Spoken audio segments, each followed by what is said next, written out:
Familia a través de Canal B. Hoy ya tengo un invitado muy especial. Él es el padre Carlos Rosell de Almeida, sacerdote católico, doctor en Sagrada Teología por la Universidad de Navarra. Ha sido rector del Seminario de Santo Toribio de Mogrovejo, también rector de la Facultad de Teología Pontificia y Civil de Lima. Ha sido profesor pues, de varios cursos como Teología Dogmática, Dios Unitrino, Escatología, etcétera, etcétera, y tiene varios libros. También es ingeniero civil egresado de la UNI.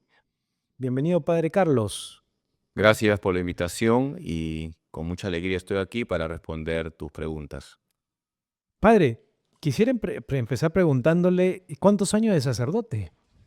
Ya he cumplido el 15 de agosto del año pasado 20 años en el ministerio. ¿Cómo pasa el tiempo? Fui ordenado el 15 de agosto del año 2004, por tanto ya más de 20 años. Doy gracias a Dios por estos 20 años y también gracias a las personas que rezan por mí, porque hay que rezar por los sacerdotes para que sean fieles hasta la muerte.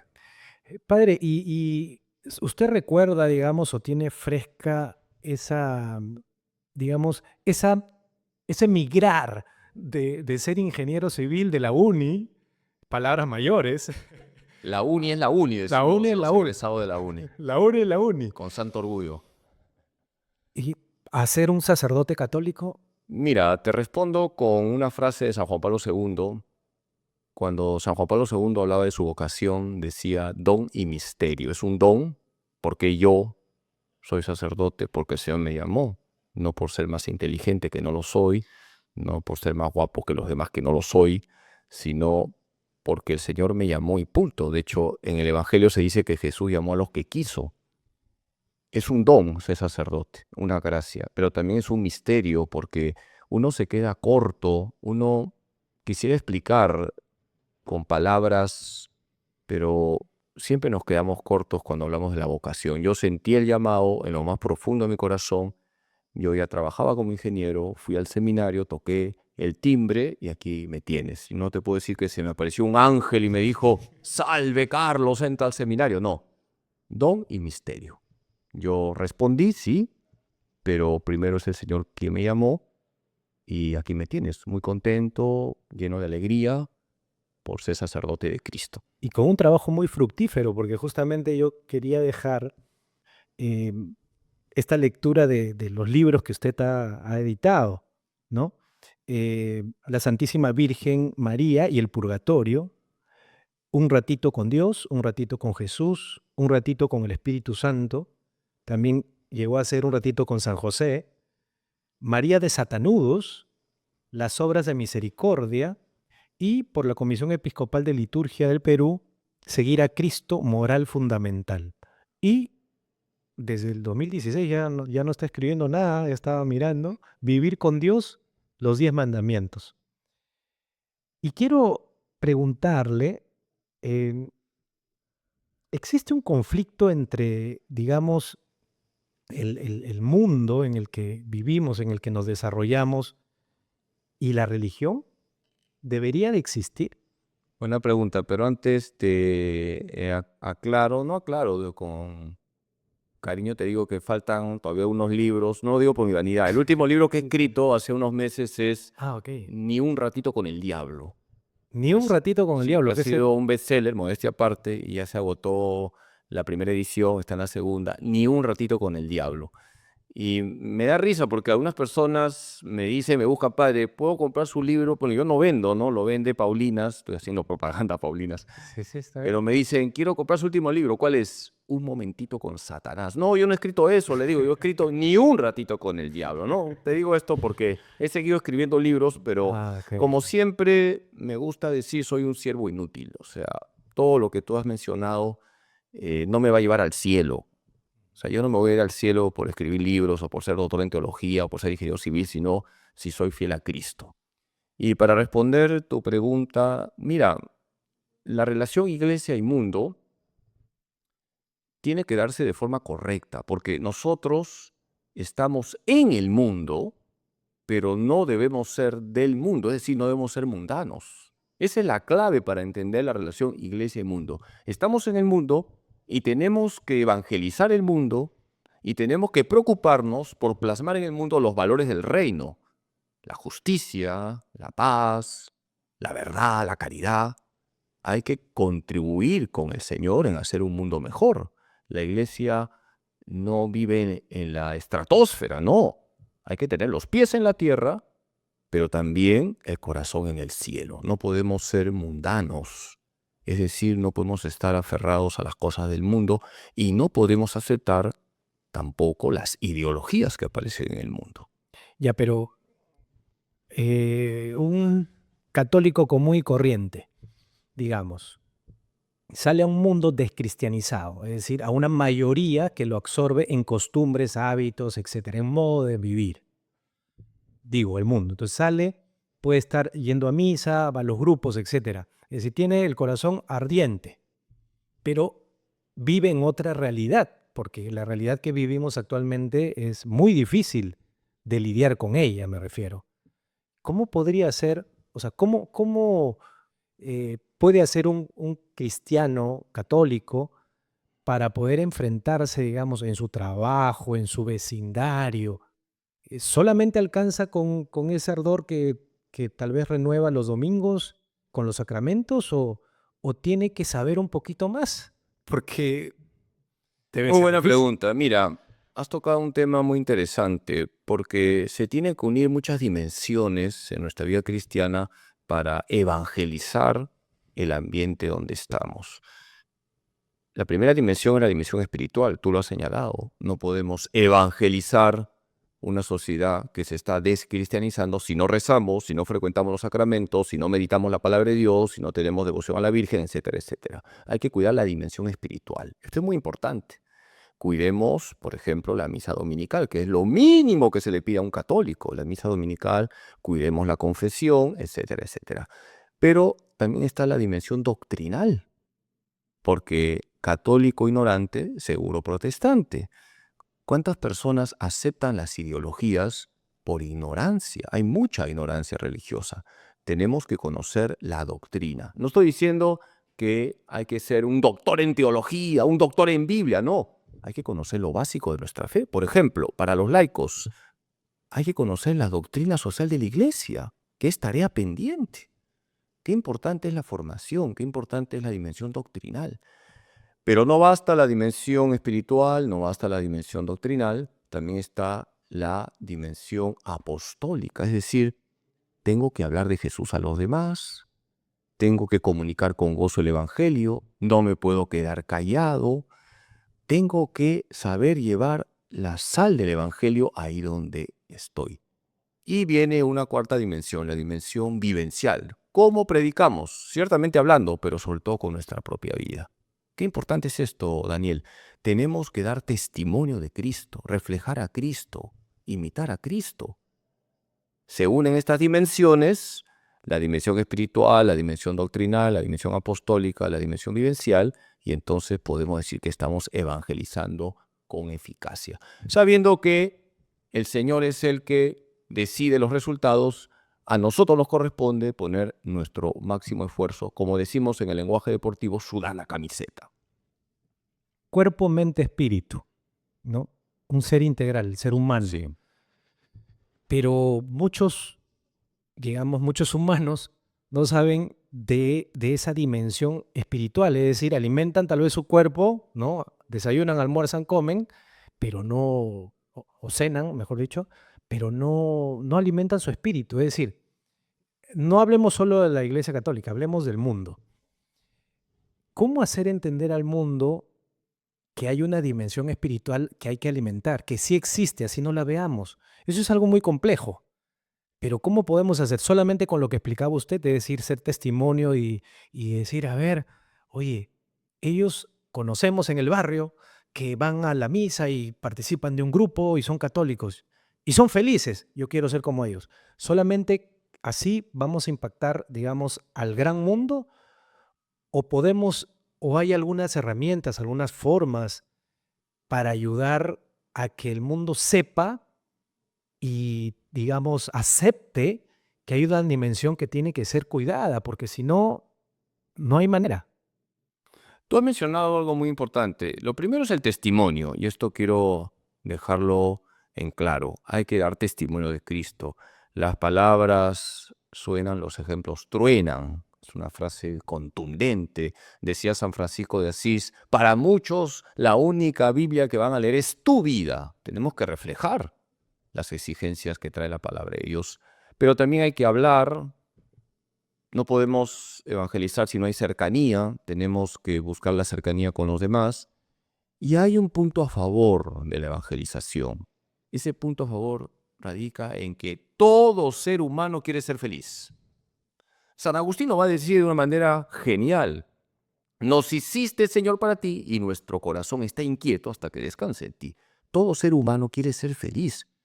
Aquí no se trata si es católico o evangélico, o testigo de Jehová, o mormón, o ateo. Todo ser humano quiere ser feliz. Entonces hay que mostrar nosotros, los miembros de la iglesia, que esa felicidad tiene un rostro, tiene un corazón, tiene un nombre, se llama Jesucristo. Ese es el reto. Y mostrar con nuestra propia vida que Jesús es el único que nos hace felices. Todo ser humano normal quiere ser feliz. Si una persona me dice, padrecito, yo no quiero ser feliz, le diría, oye, toma agua de manzana porque está mal de la cabeza. Toda persona normal quiere ser feliz. Hasta los ateos quieren ser felices. Por cierto, ¿sabes cuál es el colmo de un ateo? ¿No? Soy ateo gracias a Dios. Soy ateo, gracias a Dios. Mire, mientras usted hablaba esto último, respondía lo último y decía, ¿no será que nosotros como católicos estamos haciendo un mal trabajo? Es decir, no alcanza nuestro testimonio, somos un antitestimonio más bien muchas veces, o nos estamos corrompiendo con este mundo que le estaba yo hablando al inicio, ¿no? O sea, que nos ha ganado, es decir, es más, estamos haciendo cosas mal dentro de la iglesia probablemente para que no seamos esa fuente de felicidad para el mundo. Eh, para nadie es un secreto, digamos, alguien que está enterado de ciertas noticias, que la iglesia está siendo atacada y está siendo invadida desde dentro también por ideologías, por tendencias, digamos, mundanas, y es una iglesia que más se estira en los conceptos del mundo que pretenda ser la salvación del mundo, ¿no? ¿Qué es lo que está pasando, padre? Discúlpeme que sea tan No, directo, ¿no? me Pero alegra que preguntes esto y que sea frontal porque para eso está esta entrevista. Mira, la iglesia es santa por Cristo, que quede claro. La cabeza de la iglesia es Cristo, pero nosotros, que somos miembros del cuerpo de Cristo, que es la iglesia, somos pecadores. Por eso siempre se ha dicho en la teología católica, Ecclesia semper reformanda. Está en latín, lo traduzco, no te asustes. La iglesia siempre debe reformarse, siempre tiene que convertirse. Y es verdad, cuando en la iglesia no ha habido una lucha por la conversión, hemos tenido crisis. Pensemos en lo que pasó en el siglo XVI. Ahí surge el protestantismo. Muchos eclesiásticos vivían escandalosamente y todo eso tuvo sus hizo consecuencias. daño a la iglesia.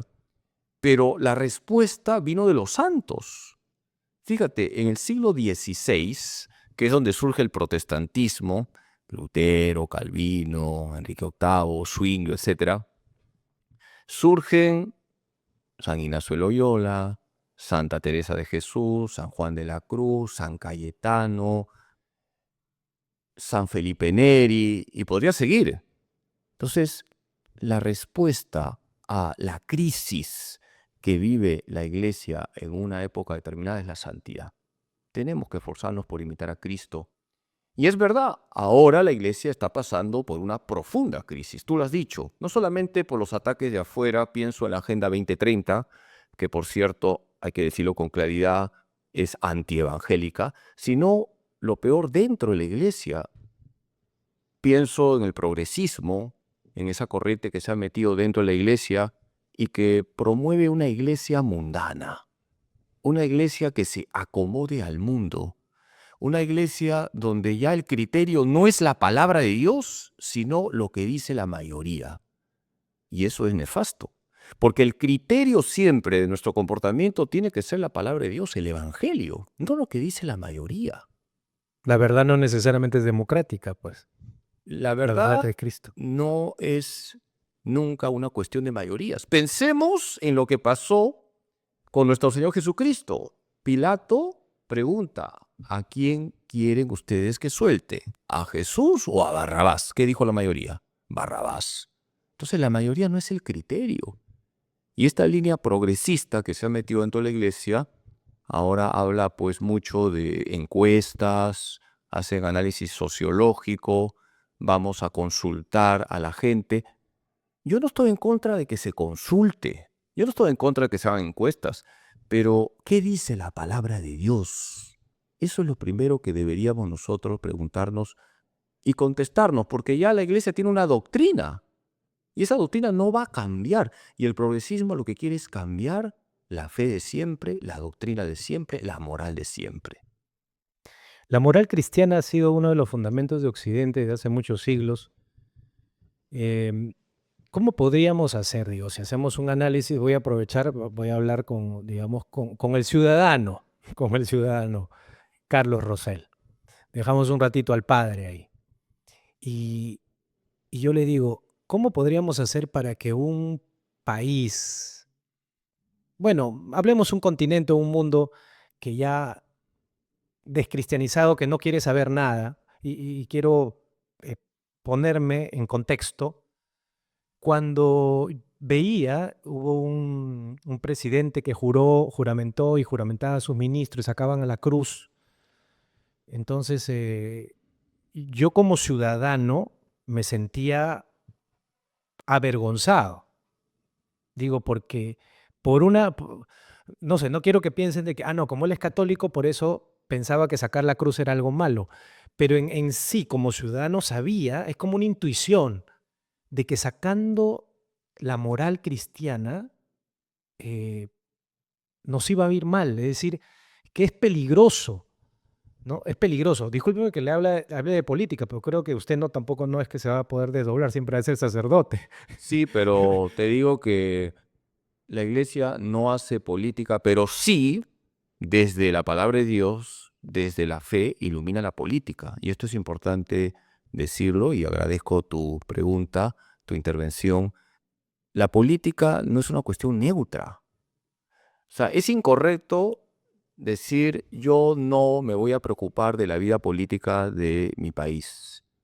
Nosotros no somos marcianos. Tenemos que preocuparnos de lo que está pasando en nuestro país, de lo que está pasando en el Perú.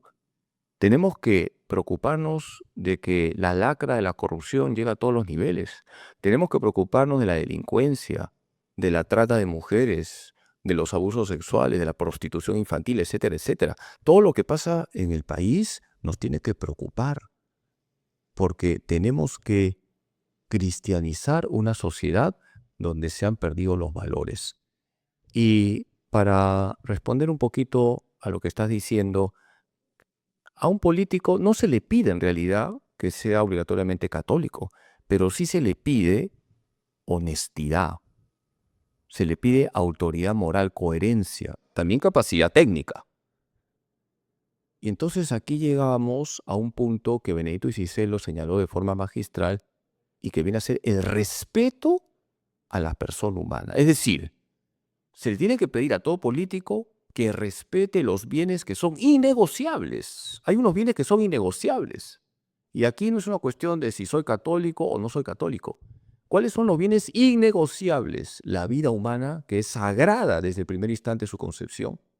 Por eso hay que oponerse a todo tipo de legislación que favorece el aborto, la eutanasia, etcétera, etcétera.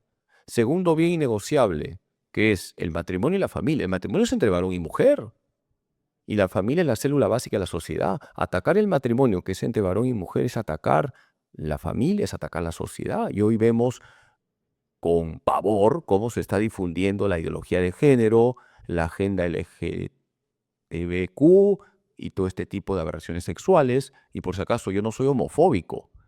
Lo podrían acusar de eso. Estoy diciendo que hay que respetar la verdad sobre el matrimonio. Eso no significa ser homofóbico.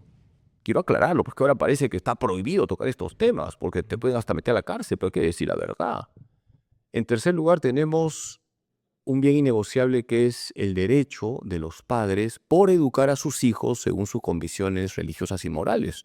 Por eso ningún colegio puede imponer la ideología de género, porque corresponde a los padres de familia como un derecho fundamental la educación moral y religiosa de sus hijos. Y un cuarto bien innegociable vienen a ser todos los derechos de los trabajadores, es decir, la justicia social, que también es importante, porque si nosotros no cuidamos la justicia social, tenemos el caldo de cultivo para el comunismo. Ujú. Y para esa destrucción, ¿no? El enfrentamiento, la lucha, la sangre. Claro, tenemos ahí el caldo de cultivo para el odio hacia los ricos, porque las injusticias siempre generan conflictos. Lo dice la Escritura dice que la paz es el fruto de la justicia. Si la memoria no me falla, es Isaías 32:17. La paz es fruto de la justicia. Entonces, la justicia social también es muy importante, es un bien innegociable. Las autoridades están para buscar el bien común y forma parte del bien común la justicia social. San Agustín decía, cuando las autoridades no se preocupan por buscar la justicia, se han convertido en una banda de ladrones. Eso lo dice en un libro que se llama La Ciudad de Dios. Así que al que le caiga el guante, que se lo chante. Ahora, una vez estaba pasando yo tenía una reunión dentro del Congreso, estaba en la puerta, en la reja, y la gente pasaba y un señor empezó a insultar, ¿no? Ahí hay unas ratas, decía, puras ratas son ahí. Entonces yo me ponía a reflexionar, lo miraba y decía, me da ganas de decirle, pero no quería que me insulte a mí, pero yo me hubiera gustado decirle, esas ratas a las que usted llama ratas, o esas personas a las que usted llama ratas, no han entrado solitas. Alguien votó por ellos. Claro. No entraron solos. Entonces, quienes tendríamos que hacer un examen de conciencia, un examen al voto, etcétera, o culturizarse políticamente, somos los que votamos por ellos. Entonces, como que no nos hacemos responsables. Y ahora quiero traer para mi siguiente pregunta este tema de lo que pasó en Argentina. Cuando en Argentina aprueban el aborto, salen 1 millón de personas a defender la vida, pero sale otro millón con su pañuelo verde a decir queremos el aborto libre. Y el presidente, cuando después a través de las cámaras aprueban, dijo, yo en mi campaña dije que iba a aprobar, que estoy a favor del aborto. Entonces, ¿de qué se quejan? Entonces, yo no quisiera que eso pase aquí en el Perú, porque imagínense que, que nosotros en ignorancia sigamos votando, porque yo pienso que votamos en ignorancia siempre. Eso es un problema que tenemos. Y hablo de todos. Pero después nos andamos quejando. ¿Qué llamado podríamos hacerle? Digamos, ya regresemos a los católicos. ¿Usted como sacerdote alguna vez les ha dicho a sus feligreses, oye, tengan cuidado? Muchas veces, en la última elección, evidentemente yo no opté por ningún partido en concreto, pero di criterios y con claridad dije no al comunismo, que hay que decirlo, no al comunismo. Lamentablemente en el Perú siempre estamos buscando el menos malo de todos los malos, porque no hay una formación política a los laicos. La iglesia no tiene ningún partido político, pero la iglesia tiene una doctrina social. Y en esa doctrina social se remarca la centralidad de la persona humana. Entonces un criterio para votar es si ese candidato, si ese partido va a respetar esos bienes innegociables que forman parte del valor sagrado de la persona humana. Estamos viviendo en el Perú la lacra de la corrupción. Todos sabemos que la gran mayoría, y no estoy aquí calumniando, de la clase política deja mucho que desear. Hay una anécdota o un cuento, se relata que un papá con su hijito estaban caminando por una calle de Lima y pasaron por un partido político y escucharon cómo dentro había unos gritos y se decían, delincuente, ratero, corrupto. Y el niño asustado le dice al papá, papá, creo que adentro se están peleando. Y el papá dice, no, hijito, están tomando lista. Imagínate cómo estaba ese partido. No doy nombres, ¿no? Pero ya ustedes saquen sus conclusiones cómo está la clase política en el Perú. Entonces los laicos, tú eres laico, tienen que meterse en la política para evangelizar la política. Si no, vamos a tener este problema que ya lo tenemos de que no se sabe por quién votar. Repito, la Iglesia no promueve ningún partido político, pero sí tiene criterios. No a las ideologías, sí al respeto profundo a la vida humana, sí al valor sagrado del matrimonio y la familia, sí al valor sagrado del trabajador y sus derechos, tienen que ser siempre protegidos.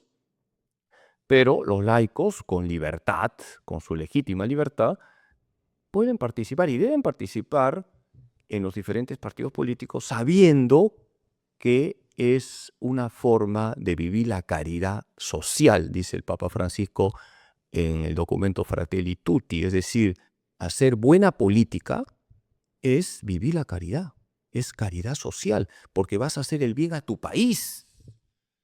Una virtud que los sacerdotes predicamos poco es la virtud del patriotismo. Un católico tiene que ser patriota, querer a su patria, dar gracias a Dios por el país en que ha nacido y esforzarse por hacer un país grande. En eso consiste la virtud del patriotismo. Un peruano tiene que amar al Perú y preocuparse de que en el Perú se plasmen los valores del reino de Dios, que ya los he dicho, la justicia, la paz, la verdad, la caridad.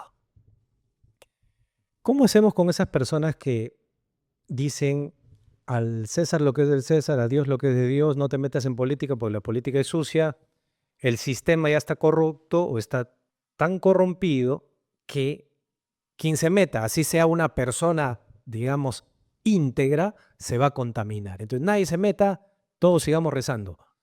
¿Qué opinión tiene frente a eso? ¿Es correcta esa frase que te sacan siempre algunos mismos católicos laicos que te dicen, Jesús mismo dijo que no nos metamos en política? Hay que entender bien las palabras de Jesús. Den al César lo que es del César y den a Dios lo que es de Dios. ¿Qué está diciendo Jesús con esas palabras? Que hay deberes cívicos, den al César lo que es del César, y hay deberes religiosos. Hay que darle a Dios lo que es de Dios. No significa no te metas en política, significa sé un buen ciudadano y sé un auténtico creyente. Y la fe, y esto ya lo he dicho, no está alejada de lo que está ocurriendo en el mundo, de lo que pasa en nuestro país. La fe es un impulso a hacer el bien. Y una forma de vivir la caridad es meterse en la vida política con la intención de servir al país, no de llenarse los bolsillos de dinero. Por lo tanto, no es correcto decir que Jesús nos ha dicho que no hay que meterse en la política. Para un sacerdote, por supuesto, está prohibido meterse en la O política. sea, que sea candidato, digamos. Por ejemplo, el No es que nos sacerdote no hable. está para santificar las realidades temporales. ¿Qué es lo propio de un laico? Santificar las realidades temporales. Y eso no es lo propio de un sacerdote. Un laico está para santificar el matrimonio, la familia, la economía, los medios de comunicación, la cultura, la política. Ahí hay que llevar la sal del evangelio. Un sacerdote no se casa, no tiene, por lo tanto, que santificar el matrimonio ni la familia. Un sacerdote no tiene un trabajo civil. En cambio, tú eres periodista, tú sí tienes que santificar todo el mundo de las comunicaciones. Por eso los laicos son los que tienen esa misión de cristianizar la sociedad. Ahora, pero yo dudo de que esta sociedad pueda ser mejor sin adoptar o volver a adoptar un cristianismo genuino desde las autoridades, desde el Estado. Algunos dirán, este está loco, quiere hacer una teocracia, pero no, sin llegar a, creo que en un mundo descristianizado, con relativismo galopante desde hace décadas, y con una intención malsana de sacar todo lo que sea Dios, o sea, de terminar de matar a Dios como hay una obra esta, eh, ¿cómo podemos hacer para que nosotros nos impongamos? O sea, digamos, no, no, no, no, un momentito. Acá hay violencia, muerte, asesinatos, corrupción, todo, todo, pero ese es producto de habernos alejado de Dios. Ya, eso el mundo no lo comprende. Es difícil hacerle comprender. En paz, a veces yo me quiero meter al televisor para decirle, oye, pero ¿qué les pasa? ¿Qué les pasa? ¿Por qué no hay un poquito de humanidad?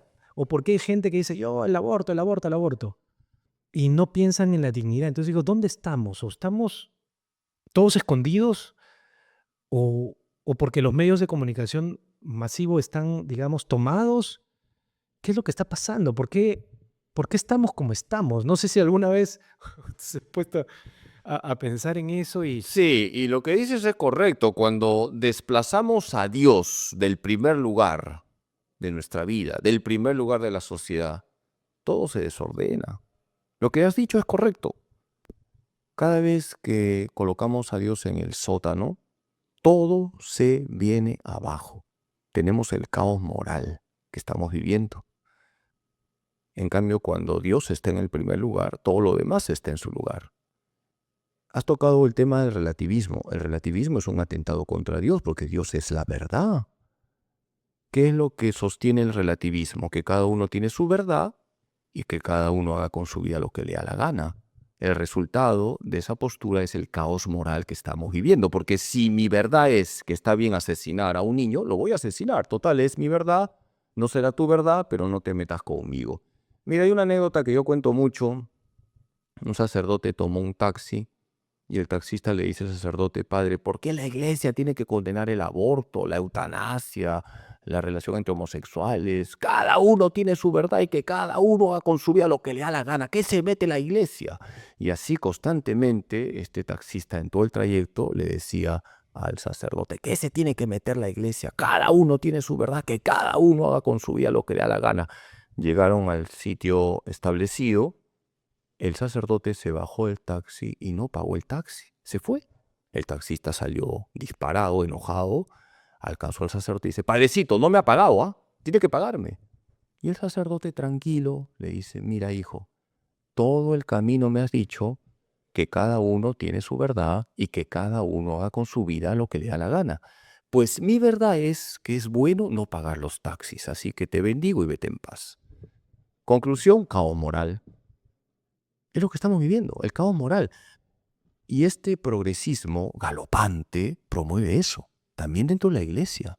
Por eso, si te has dado cuenta, aquellos progresistas que están dentro de la iglesia rechazan el catecismo. No quieren que se estudie el catecismo, porque en el catecismo tenemos verdades, no opiniones. Los progresistas que están dentro de la iglesia no les gusta que se hable de dogmas, porque un dogma es una verdad. una verdad de No les fe. gusta que se hable de moral cristiana, porque la moral cristiana no va a cambiar, viene de Cristo. El decálogo no va a cambiar. Pero claro, con una visión relativista, el decálogo no funciona. Entonces, tenemos que estar aferrados a la verdad. Y vuelvo a lo que ya he dicho: formemos a los laicos, enseñemos la doctrina social de la iglesia. Laicos bien formados van a ser fermento de una sociedad nueva. Y empecemos por los jóvenes. ¿Qué opina de la teología de la liberación? Buena pregunta. En- Mira, yo una vez siendo seminarista le pregunté a un obispo que luego fue cardenal, Monseñor Madariaga, que me parece que era de Tegucigalpa, yo era seminarista. Le hablé sobre la teología de la liberación y me dijo algo bastante sensato. Depende. Si es liberación que trae Cristo, está bien. Pero si es liberación sin Cristo, está mal. Y me parece que esa respuesta es sensata. ¿Quién es el que libera? Cristo. Entonces, si yo entiendo teología de la liberación como una teología donde se remarca que quien nos libera es Cristo y que la causa y raíz de todos los males es el pecado, no tengo ningún problema. Teología de la liberación sabiendo que Cristo me ha liberado, lo dice San Pablo. Para ser libre nos ha liberado Cristo, Gálatas 5:1. Si se afirma que el pecado es lo que esclaviza y que Cristo es el que libera el pecado, bendita teología de la liberación. Pero si ocurre, como ha pasado, que se piensa que la iglesia tiene que ser una especie de ONG donde lo importante solamente es resolver los problemas sociales o económicos y ya no se habla de Jesucristo, entonces esa teología de la liberación no me sirve, porque también como ha pasado, ya Jesús no es el personaje importante o el centro de esa teología, sino que resulta ser Carlos Marx el centro de esa teología y por lo tanto ya no es teología, se vuelve ideología o sociología. Por lo tanto, aquí la clave es la centralidad de Cristo. Si en esa teología Cristo es el centro, bendito sea Dios. Pero si Cristo no es el centro y colocamos a un personaje humano o un ideólogo como centro, mal andamos. A propósito de ideologías, hace un par de semanas hubo un estupor por este tema de una obra. Y en una, usted ha escrito a María. Usted Sí, es un sacerdote muy mariano también.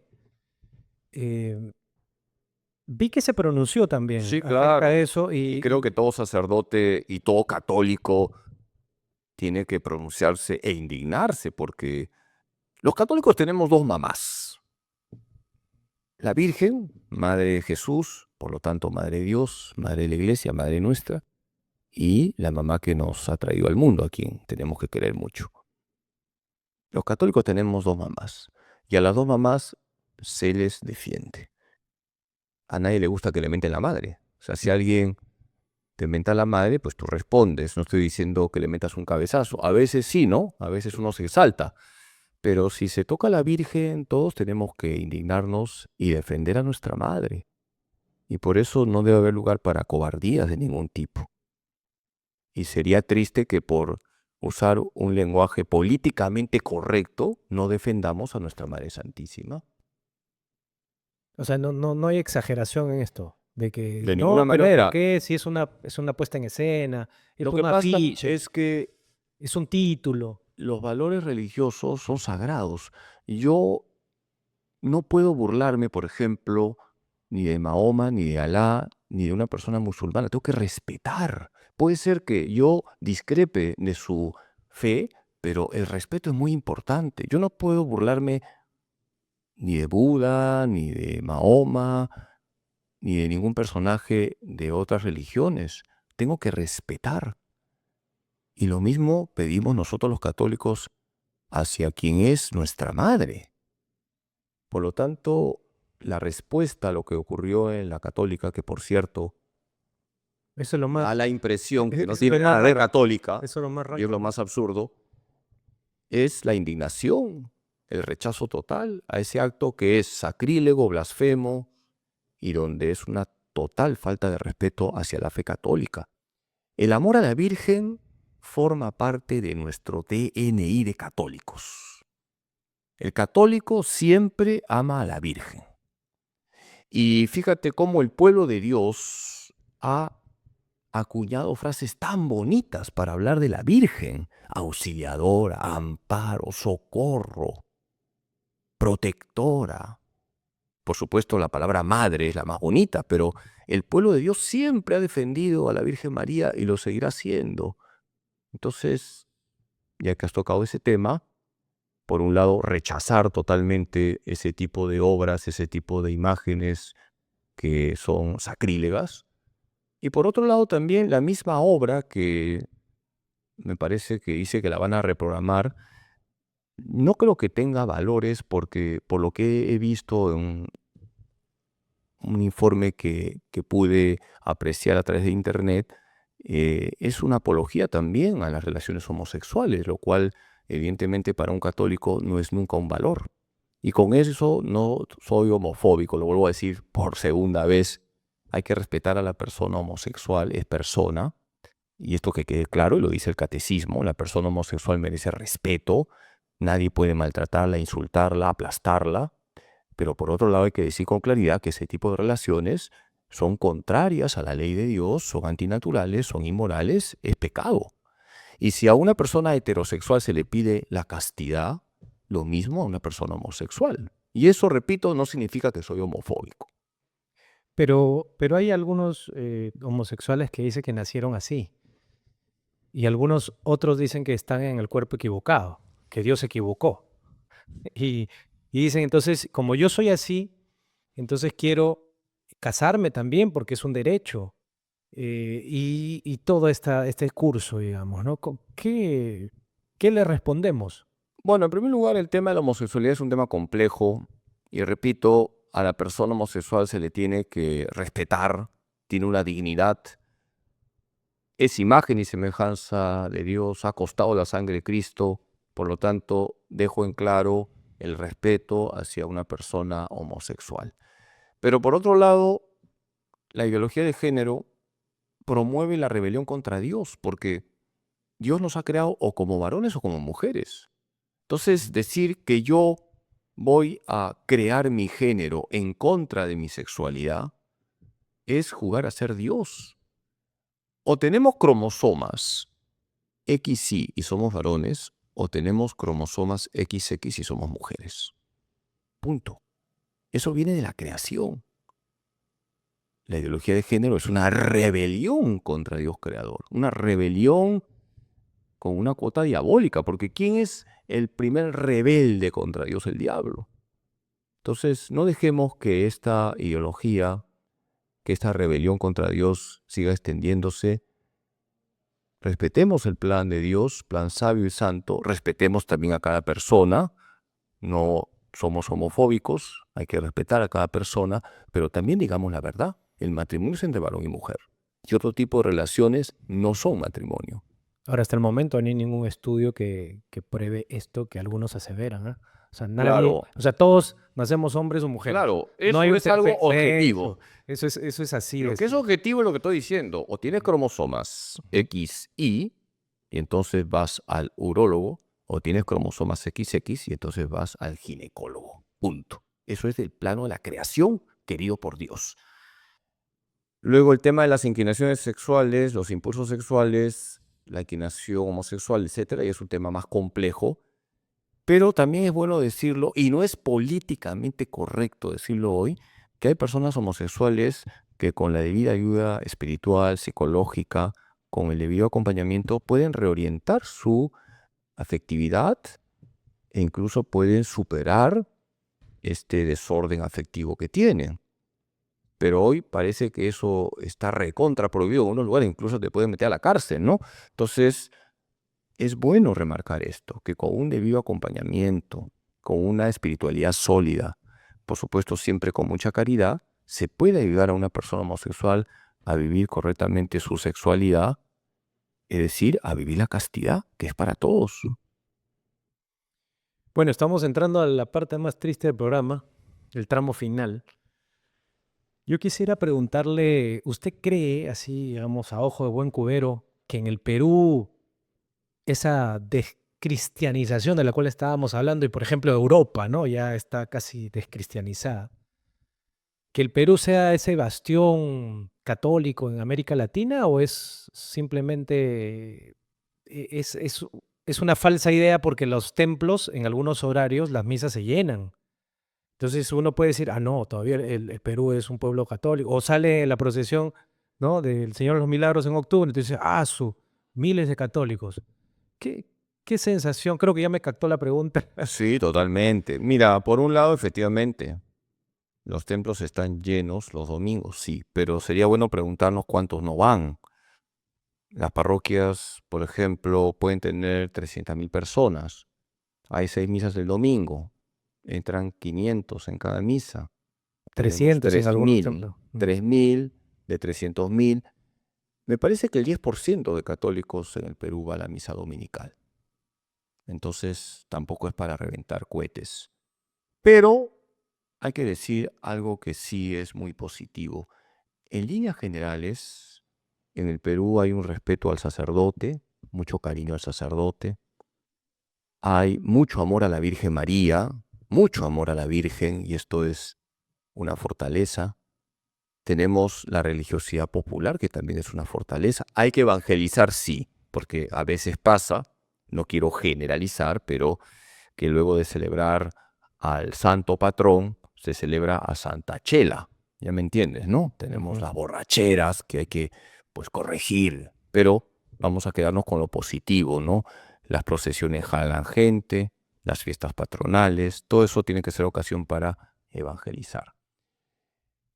Yo diría que el reto es mantener esta sensibilidad religiosa que tiene el pueblo peruano y mejorar lo que significa la formación y también centrar más a la gente en la Eucaristía.